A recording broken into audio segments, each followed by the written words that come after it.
As of the time I'm recording this, it's been about a few days since I released my second solo indie game, Drunkard vs. Aliens.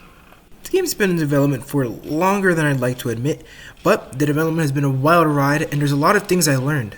In this video, I'll be narrowing it down to the 3 main lessons I learned in game design that I think will help you guys out if you're also solo or indie game developers. Lesson number 1, know and use your premise. You might have been caught off guard by the title of my game, and the plot is pretty much exactly what it sounds like. You play as an astronaut who drunk drives a spaceship, gets a little too drunk, and then crashes on a distant planet where he has to fight off hordes of aliens while waiting for a rescue to arrive. One key detail I want you to notice is that when I describe the game to you, I'm not talking first about the gameplay. Instead, the primary thing I'm talking about is the plot or storyline, whatever you want to call it. Now, this might sound like a bad thing when you say it out loud, but if you really think about it, it's not all that bad. There's a lot of games that focus on their narrative to be their main selling point. But the problem lies in the fact that although I based the game on the narrative, I didn't actually expand on the narrative at all. The game only has a few short cutscenes, and the only one that I would say really makes usage of the game's premise is the introduction cutscene. It establishes the game's main character, Buzz, as an illogical and delusional character that the player is meant to laugh at. It also establishes his robot companion, Lenny, as the well-meaning, logical, and professional counterpart to balance out Buzz's nonsense. The intro sets these characters up, but ultimately, I never used them. Lenny is absent for almost every cutscene, which leaves nobody but Buzz, who only reacts to what's going on around him. He doesn't really have a sort of opposing perspective to banter with, which is what I sort of created Lenny's character for. You can easily play through the game without really feeling much of the sense of humor that the game is meant to have, because I really didn't expand on it as much as I should have.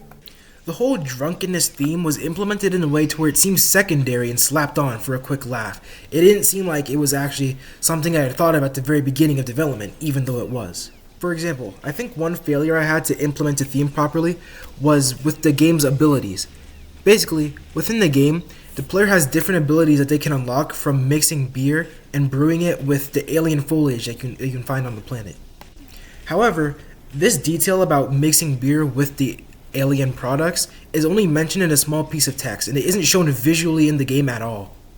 In hindsight, I could have an ability cast animation, but instead of the character doing some weird magic spell, they could drink a bottle of alcohol, which then activates the ability, which lets you know that this is how the character uses his abilities. Since I didn't use this theme to its maximum potential, it just seems like I kind of slapped the whole alcohol theme on just for a quick laugh. And although I did add it because I thought it was funny, it doesn't seem like it's a central part of the game. It just seems like something I added into an already existing game, and I was like, this doesn't have anything fun about it, I just need to add something extra. Another way I could have added this theme and made it more impactful to the game was by incorporating it into the gameplay in other ways. For example, I could have had an alcohol poisoning meter. Whenever the player uses an ability, since it comes from alcohol, it will boost the alcohol poisoning meter, and if it gets too high, the player will then die. Having a feature like this would force the player to sort of balance using abilities too little and using them too much. If the player doesn't use abilities enough, they're going to be too underpowered to fight off the aliens. But if they use abilities too much, then their alcohol poisoning meter is going to go up and then kill them. This sort of balance and this sort of back and forth makes you think about what you're doing in the game, and it makes it more fun and it adds another dimension to the gameplay. Now, what can you take away from this? If your game's premise relies on the plot, storyline, or narrative, then make sure that your game actually is fully focused on that. All of the things you add to the game should stem from the game's narrative and plot. If you want to focus on the game's gameplay mechanics as the main premise, then everything you add should be in service of what those mechanics are trying to make the player feel. Lesson number 2, test early and often. Of course, pretty much every game developer tests a new feature immediately after adding it, just to make sure it doesn't, crash the game, explode your computer. But I've really underestimated the value of getting other people to test your game, and especially that you should do that very early on in development. Us game devs often get too used to the odd quirks that our games have, but the average player won't be so accustomed to these quirks. They're just going to see them as problems and not little differences. Some examples of this are when you subconsciously avoid a certain part of your game or use it in a certain way because you know that it's a pretty glitchy feature, and if you do the slightest wrong thing, it might cause a glitch. This happened a lot to me while I was testing my game, but then I immediately got my friend to playtest a game, and then he encountered the glitch and I realized I shouldn't have been avoiding it all this time. Another example is having players test a game early to feel out the controls. The controls might feel nice to you, but if the average player thinks that they're clunky and unintuitive, they're not going to really want to play through the rest of the game because the controls are something so integral and they need to feel smooth and fluid. I call this tendency for indie game devs to underestimate the problems in their game tunnel vision, because you sort of just get so used to this work in progress version that you never really fully understand the fact that eventually this is going to have to become a finished product, and you're going to have to iron out all of these weird kinks that you might think are normal to the game, but in reality are going to turn into problems for the player later on. Let people test out features and mechanics very early into development, so that way you can find out if the features have any fundamental flaws before you pour more time into developing them. This will save you lots of time, since changing the basis of a mechanic that already has art, sounds, and connections to the rest of the game is much more complicated than changing one small, isolated mechanic that you're only in the early stages of. Lesson 3. Market early. My game had some degree of marketing before its release, but honestly it was not enough. I was busy with school and actually developing the game itself, which left me without too much time to make marketing content such as social media videos and the YouTube video that you're watching right now. But in hindsight, I think it would have been a necessary sacrifice for me to chop off some development time to ensure that people actually knew the game existed once it came out. Marketing early like this can attract feedback on your work before you finish it, which ties back to the last point of fighting tunnel vision, because if other people see your work while you're making it, you'll be able to make changes before the final product is fully released. If you really don't want to sacrifice development time for marketing, then what I would suggest doing is making an alpha or beta build of your game that is sort of the finished product in terms of content, but you know that it's sort of rough, it has glitches and bugs. This alpha build should be open to small details here and there, and it's sort of just a game that you have out so that way you can get feedback on it while you make marketing content. So, while you have this alpha or beta version of your game sitting there available to be played, you can allocate most of your time towards making marketing content, since once you have an alpha or beta, most of the changes that you will make to the game will be relatively small, so that way they don't require as much time, and you can use the leftover time you do have to focus on marketing. And I'm going to be completely honest with you guys, this is only my second game.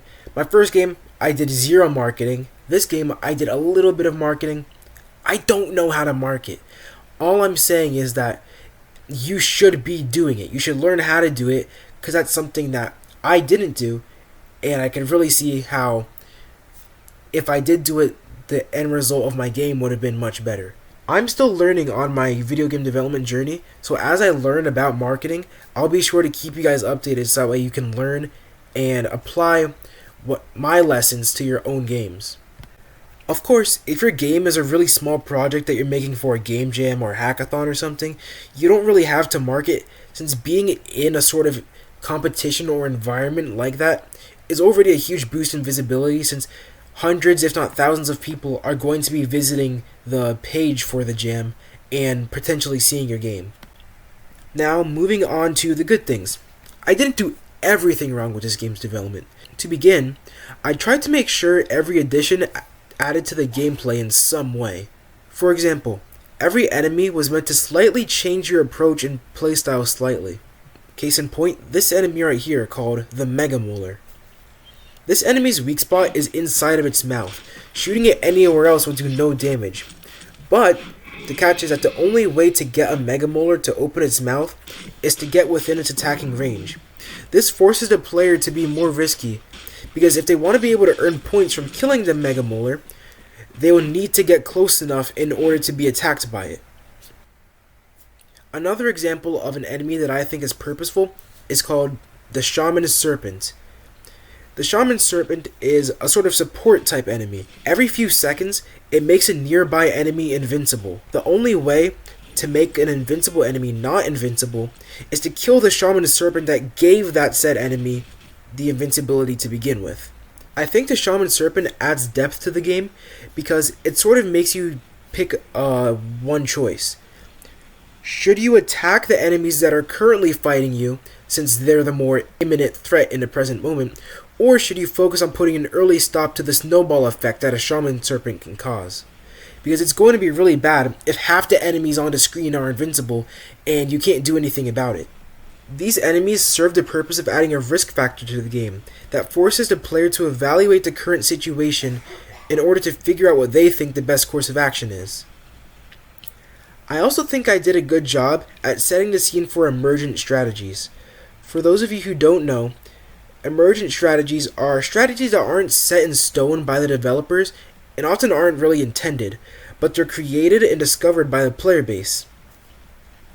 Think of the double pump method in Fortnite, or using boats on ice to move super fast in Minecraft. The game has 22 weapons and 22 abilities, and you can equip 2 weapons at a time and 3 abilities at a time. So overall, this comes out to a combination of over 300,000 possible loadouts. Each of the different weapons and abilities are meant to sort of give you a vague boost in a certain playstyle, but they're not so specific. That way, they can be mixed and matched together in order to let the player fill a specific niche that they want. There are multiple options for every playstyle, and I tried to balance them all so that it becomes more about the player's personal preference rather than one option being objectively better than the other. So, to sum it all up, the 3 most important lessons I learned from this game's development were to 1. Make sure that you know your game's premise and expand on it. 2. Test the game early and often. And 3. Market the game early. I think I might have gotten it out of order. Whatever. You still get the gist. Be sure to subscribe because I'm here to sort of let you guys know that you have another person who's also learning, making mistakes, and trying to improve. And I'm hoping that we can all create a community where we can help each other all make better games.